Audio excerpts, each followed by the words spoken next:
అంటే షమీమ్ అఖ్తర్ కమిషన్ కూడా ఏం చెప్తుంది? షమీమ్ అఖ్తర్ కమిషన్ అసలు ఆ రిపోర్ట్లు ఏముందని కానీ ఇంతవరకు తేట తెల్లం చేయలేదు. ఆ షమీమ్ అఖ్తర్ కమిషన్ ఆయన తీసుకుపోయి మానవ హక్కుల సంఘం చైర్మన్ చేసిండు. ఆయన కాంగ్రెస్ ప్రభుత్వానికి కానీ రాష్ట్ర ప్రభుత్వానికి ఏ రిపోర్ట్ ఇచ్చిండు కానీ అసలు మాల ఉద్యోగులు ఎంత ఉర్రు, మాదిగ ఉద్యోగులు ఎంత మంది అనేది ఇంతవరకు కానీ ఒక శ్వేతపత్రం కానీ ఒక రిపోర్ట్ కానీ తేట తెల్లం చేయలేదు. కాబట్టి ఈ కాంగ్రెస్ ప్రభుత్వానికి మాలలు దూరం కావద్దు అనుకుంటే వెంటనే జరిగిన ఈ యొక్క లోటుపాట్లను సవరించాలా.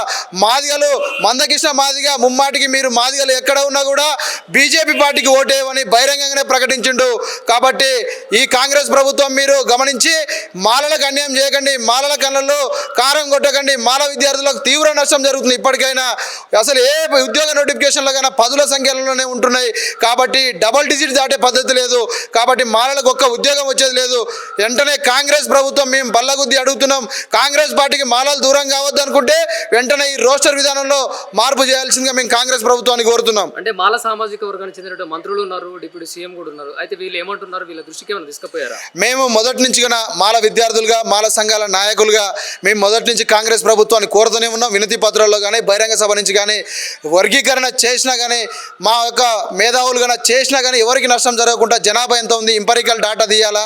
2000 కూడా జనాభా లెక్కలే తీస్తున్నారు. కానీ ఇక్కడ ఈ సుప్రీంకోర్టు ఏమని చెప్పింది? మీ రాష్ట్రాలకు అవకాశం ఇస్తున్నాం అని చెప్పింది.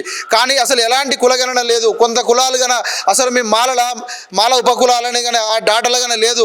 ఆ కులగణన జరిగింది కదా, ఆ కులగణన వాస్తవంగా లేదు. రేపు కేంద్రం మళ్ళీ ఒక కులగణన తీసుకొస్తుంది దేశవ్యాప్తంగా. ఆ కులగణన ఎంత ఉంది మాలలు తేట తెల్లం చేయాలా. 2011 జనాభా లెక్కలోనే 62 లక్షలు ఉంటే మాల మాదిగలు ఇవాళ కులగణనాన్ని మన చేసిన కాంగ్రెస్ ప్రభుత్వంలో 60 లక్షలే ఉంది. అంటే 2 లక్షల జనాభా తగ్గించి చూపించురు. అంటే మాల మాదిగలు జనాభా తగ్గించి మీరు పబ్బం గడుపుతుర్రు. కాబట్టి వాస్తవమైన కులగణన చేయాలా. అలాగే రాష్ట్ర ఉప ముఖ్యమంత్రి బట్టి విక్రమార్క కానీ మాల ఎమ్మెల్యేలు కానీ మాల విద్యార్థులకు అన్యాయం జరుగుతుంది. మీకు ఎలాంటి అన్యాయం జరగట్లేదు. కాబట్టి ఈ యొక్క రోస్టర్ విధానం న్యాయం చేయాలి.